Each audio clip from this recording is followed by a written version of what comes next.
எங்க அப்பா ஒரு பிரசங்கியார். அவர் பிரசங்கம் பண்ணும்போது யா எங்கே எப்பொழுது ஏன் அப்படின்னு பேசுவார். அப்போ எனக்கு சின்ன வயசுலயே நம்ம ஒரு பிரசங்கி ஆகணும் அப்படின்னு எண்ணம் வந்தது. அதுதான் என் சொப்பனமானது, அதுதான் என் தரிசனமானது. அல்லேலூயா. எங்க அம்மா பாடிக்கிட்டே இருப்பாங்க. அவங்க ஒரு டீச்சர். எப்ப பாரு கிச்சன்ல பாட்டு சத்தம் கேட்கும். அவங்க ஜனாதிபதி கிட்ட போய் அவார்டு வாங்கினாங்க. வி கிரி கிட்ட 1968 ஜனாதிபதி வி கிரி கிட்ட போய் அவங்க நல்ல டீச்சர்னு அவார்டு வாங்கினாங்க. என்னன்னா அந்த அம்மா ஸ்கூலுக்கு போறதுக்கு முன்னால ஒரு 1/4 மணி நேரம் கிராமத்துக்குள்ள போய் பிள்ளைகளை பார்த்து புத்தி சொல்லுவாங்க. உங்க அப்பா தான் படிக்கல, நீயுமா அப்படின்னு சொல்லி கேட்டு கேட்டு ஸ்கூல்ல வேண்டிய அட்மிஷன் வந்துருச்சு. அவங்க அப்புறம் தான் லேட்டா தான் ஸ்கூலுக்கு போவாங்க. இது டெல்லி வரைக்கும் போய் வி கிரி ஜனாதிபதியா இருக்கும்போது அப்போ எங்க அம்மாவை எங்க அப்பா கூட்டிட்டு போகும்போது அவ்வளோ பெருமை. என்ன ஊரெல்லாம் அந்த அம்மாவை பத்தி தான் பேச்சு. அல்லேலூயா சொல்லுங்க. நீங்களும் சொல்லுங்க. ஏதாவது சாதிச்சாதான் ஊரே உங்களை பத்தி மெச்சும் பேசும். ஏதோ பிறந்துட்டோம், அப்புறம் ஏதோ வாழ்ந்துகிட்டு இருக்கிறோம், ஒரு கல்யாணம் ஆச்சு, அப்புறம் பிள்ளைங்க, இதெல்லாம் ஒரு சாதனை கிடையாது, இதெல்லாம் வேதனை. சொல்லுங்க ஆமே. அதனால எங்க அம்மாவால நான் கத்துக்கிட்ட விஷயம் என்னன்னா, அம்மா எப்ப பாரு அவங்க டீச்சர் வந்து பேர் வாங்கினாங்க, நம்ம பிரீச்சர் வந்து பேர் வாங்கணும். ஆமே. ஒரு நாள் 83 வயசுல அவங்க இறக்கும் போது அவங்கள பார்த்து நான் அழுகிறேன். அம்மா உங்களுக்கு நான் ஒண்ணுமே செய்யலமான்னு. ஏன்பா செய்யல? உனக்கு வெஸ்லின்னு நான் பேர் வச்சேன், அண்ணனுக்கு ஸ்டான்லின்னு பேர் வச்சேன். அவன் ஸ்டான்லி ஆஸ்பத்திரியில் பிறந்தான், அவனுக்கு ஸ்டான்லி. நான் வெஸ்லி செமினரியில் படிக்கும்போது தான் நீ உருவான, அதனால வெஸ்லின்னு பேர் வச்சேன். அவன் டாக்டர் ஆகல, ஆனா நீ வெஸ்லி மாதிரியே பிரசங்கியார் ஆகிட்ட. ஆனாலும் உங்களுக்கு ஒன்றும் செய்யலமா, ஒன்றும் நீ செய்ய வேண்டாம். நான் கிச்சன்ல தான் பாடிக்கிட்டு இருந்தேன், நீ உலகமெல்லாம் பாடுற. உன்னை பெற்றதை விட இப்பதான் நான் ரொம்ப பெருமைப்படுறேன். ஆமா, உங்க எல்லாருடைய பிரச்சனையும் இந்த உலகத்துல கேட்க யாருமே கிடையாது. நான் என் பிரச்சனையை உன் நண்பர்கிட்ட சொல்ல போனேன். சீக்கிரமா சொல்லுங்க, நான் வெளியே போறேன். நீண்ட கால நண்பன் என்னை பத்தி எனக்கு டைம் ஸ்பெண்ட் பண்ண நேரம் இல்லை. எங்க அண்ணன்கிட்ட போய் சொன்னேன், நீ பாடுபட்டா எனக்கு என்ன, வீட்டுக்கு வீடு வாசப்படி போய் நீயே சமாளின்ட்டார். யார்கிட்ட சொல்றதுன்னே தெரியல. சும்மா கொஞ்ச நேரம் கடற்கரையில 2 கையும் விரிச்சு நின்றுகிட்டு இருந்தேன். அல்லேலூயா சொல்லுங்க. ஒரு ஆள் மோட்டார் சைக்கிள்ல போறவன், என்ன சார் கடல் கிட்ட இப்படி கையை நீட்டி நிக்கிறீங்களே அப்படின்னா, ஒண்ணு இல்லை, வாழ்க்கை என்பது கடல், வாழ பிறந்தது உடல், வாழ்ந்து வென்றால் மெடல், வாழ தவறினால் சுடல் அப்படின்னு சொன்னேன். ஓ நீங்க கதை எழுதுறவரான்னா? இல்லப்பா, நான் இயேசுவனுடைய பக்தன். வாழ்க்கைன்ற கடல்ல எல்லாமே முழுகிறாங்க. பாவம், சாபம், கண்ணீர், வேதனை, வியாதின்னு முழுகிறாங்க. இந்த கடல்ல வழிகாட்டுறவர் இயேசு. அல்லேலூயா சொல்லுங்களேன். அவர் நினைச்சாருன்னா ஒரே இரவுல கூட கடல்ல ரோடு போட்டுருவார், ஒரே இரவு. அதனால நான் அவரை பார்த்து கையை உயர்த்திக்கிட்டு இருக்கிறேன் அப்படின்னு. ரைட் சார், எனக்கு ஜெபம் பண்ணுங்க சார். கல்பாக்கத்தில் நடந்த சம்பவம், கடற்கரையில் எனக்கு ஜெபம் பண்ணுங்க சார் அப்படின்னா நான் கையை உயர்த்தி, ஆண்டவரே உன் மகன் வேலை தேடி அலையிறானே, அவனுக்கு அந்த கம்பெனியில் வேலை கொடுத்துருங்க, அந்த கம்பெனியில் வேலை கொடுத்துருங்க அப்படின்னு எதிர தெரிஞ்ச ஒரு கம்பெனியை காட்டி ஜெபம் பண்ணேன். ஜெபம் முடிச்ச உடனே அவன் சொல்றான், அந்த கம்பெனியில் தான் வேலை இல்லைன்னு அனுப்புறாங்க. கரெக்டாக அந்த பக்கம் கையை காட்டி அந்த தெர்மல் பவர் ஸ்டேஷனை காட்டி அங்கே வேலை கொடுத்துருன்னு சொல்லி, எப்படி சார் இதெல்லாம் கடவுளுக்கு தெரியும் அப்படின்னு சொல்லிட்டு போயிட்டாங்க. ஒரு 3 மாசம் ஆயிருக்கும். மறுபடியும் அதே கடற்கரையில் போய், என் உள்ளம் வந்த அன்பு தேவனே, நீ தேடி வந்து என்னை மீட்டதா, உன் நாமம் சொல்லி கையெடுக்கிறேன். நீரன் தேவனே, தேடுகிறேன் தினம் தினமே,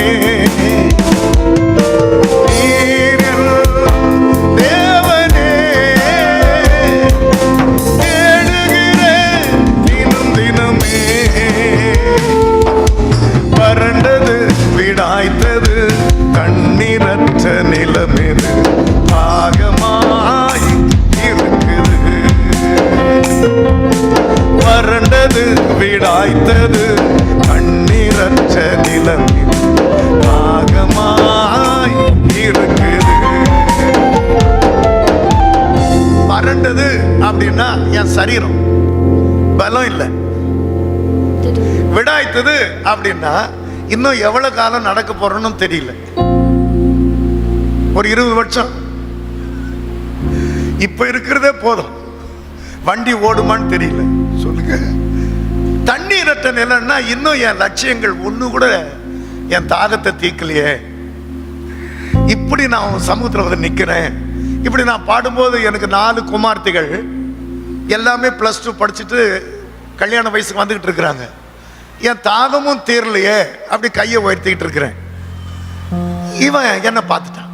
யாரு? 3 மாசத்துக்கு முன்னாடி ஜெபம் பண்ணேன். அவன் ஓடி வந்து, சார் நீங்க ஜெபம் பண்ண அடுத்த நாளே அந்த கம்பெனில மறுபடியும் ஃபோன் பண்ணி கூப்பிட்டாங்க, எனக்கு வேலை கிடைச்சிருச்சு, நான் வேலை கிடைச்சாதான் கல்யாணம் பண்ணணும்னு ஒரு வைராக்கியமா இருந்தேன். அவன் சர்ச்சுக்கெல்லாம் போனவன் கிடையாது. அவன் ஒரு பாண்டியன். சர்ச்சை எல்லாம் பார்த்ததில்லை. என் முன்னால கொஞ்ச நேரம் நின்றுதான்.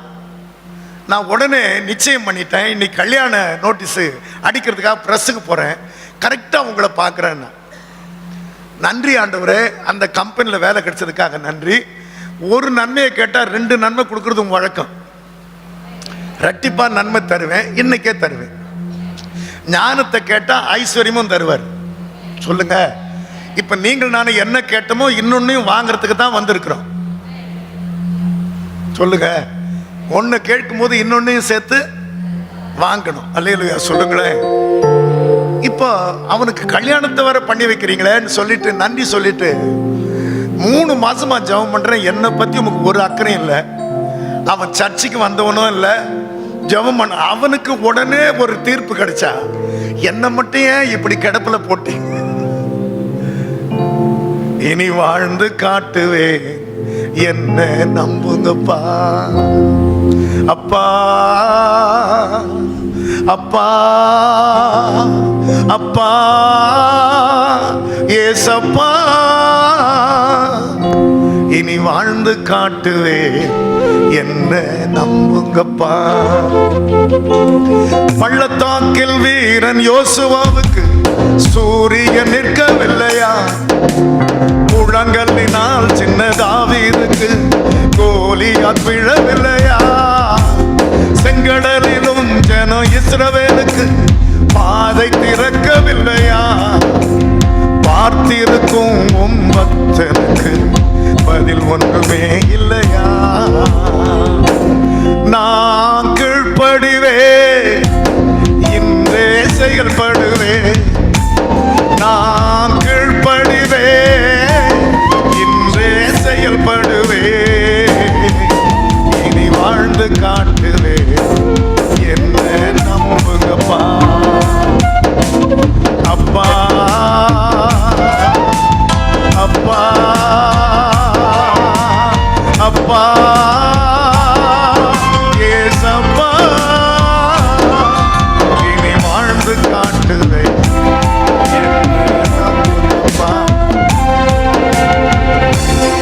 எவ்வளவு நேரம் கடற்கரையில் நின்ன அப்படின்னு எனக்கு அவருக்கு தான் தெரியும். பொழுது போகுது, நான் அந்த இடத்த விட்டு அகலவே இல்லை. எனக்கு பதில் தெரியாம நான் ஊருக்கு போக மாட்டேன். வறண்டது விடாய்த்தது தண்ணீர் நிலத்தில் என் ஆத்துமா இருந்தா, சம்பந்தம் இல்லாத ஒருவனுக்கு 3 மாசத்துல பெரிய செய்தியெல்லாம் வரும்போது நான் உண்மையே நம்பிட்டு இருக்கேன், எனக்கு பதில் இல்லையேன்னு. அப்போ ஒரு மெல்லிய சத்தம் கேட்டது, உன்னை நான் நம்ப முடியாது வெஸ்லி, உன்னை நான் நம்ப முடியாது. இந்த வார்த்தையை கேட்ட உடனே அப்புறம் அழாம இருக்க முடியுமா? அப்ப அழுதுகிட்டே கேட்கிறேன். ஆண்டு சொல்றாரு, 3 முறை என்ன பேதுரு மறுதளிச்சான். நான் 3 முறை அன்பா இருக்கிறாயான்னு கேட்டேன். நீ எத்தனை முறை மறுதளிச்சியோ அத்தனை முறை சொல்லு, உன்னை நம்புறேன்டாரு. இப்ப சொல்லுங்க, இங்க வர்றதுக்குள்ள எத்தனை முறை மறுதளிச்சிங்கன்னு உங்களுக்கும் அப்பாவுக்கும் நல்லா தெரியுமில்ல? சொல்லுங்க. அத்தனை முறை நான் ஜெபிச்ச பிற்பாடு தான் கர்த்தர் என் ஜெபத்தை கேட்டார். அல்லேலூயா. இனி வாழ்ந்து காட்டுவேன், என்ன நம்புங்கப்பா.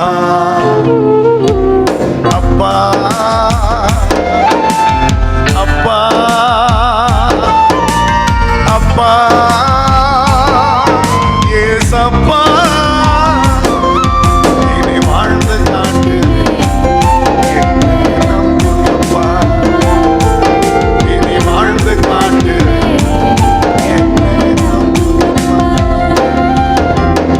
எத்தனை முறை மறுதலிச்சனோ அத்தனை முறை நான் சொன்னேன் பாருங்க.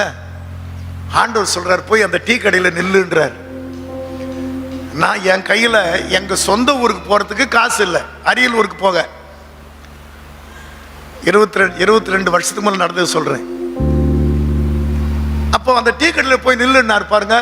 இனி வாழ்ந்து காட்டுவேன்.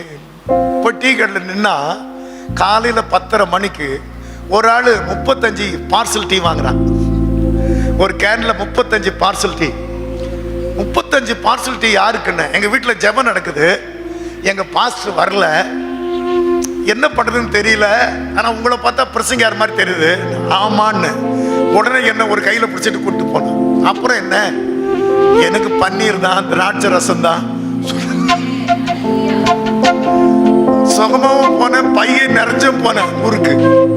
ஒரே நாள்ல என் சிறையிருப்பை மாத்தினேன். என்னன்னா, என்ன நம்புங்கப்பா சொல்றத நான் அழுது கொண்டே சொன்னதை நம்பினேன். அல்லேலூயா சொல்லுங்களேன். 4 மகள், 4 மகளும் ஊழியம் செய்யறாங்க. 4வது மகள் வாரணாசியிலிருந்து போன் பண்ணுது. வாரணாசி, டேடி எங்களுக்கு ஒரு வீடு கிடைச்சிருச்சு, 25,000 ரூபாய் அட்வான்ஸ் கேட்குறாங்க, உங்ககிட்ட இருக்கான்னு. இல்லை டேடின்னு. அப்ப நான் ஜெபம் பண்றேம்மான்னு சொன்னேன். ஜெபம் பண்ணா அப்படின்னுது அந்த பிள்ளை. ஜெபம் பண்ணா கர்த்தர் கொடுத்துருவார். ராத்திரி தூக்கம் வரல எனக்கு. அப்படி புரண்டு படுக்கிறேன். ஆண்டவர் கேட்கிறாரு, நான் தான் உறங்குறது இல்லை, தூங்குறது இல்லை, நீ ஏன்டா உறங்கலைன்னாரு. நானே தேவையை சொல்ல மாட்டேன்னு வேற பாட்டு எழுதிட்டேன். ஆண்டவரே, நாளைய தேவையை நான் எப்படி சொல்றது? அப்ப எழுந்து ஜெபம் பண்ணினாரு. உடனே நேரத்தை பொருட்படுத்தாம 1 மணி நேரம் ஜெபம் பண்ணிட்டேன்.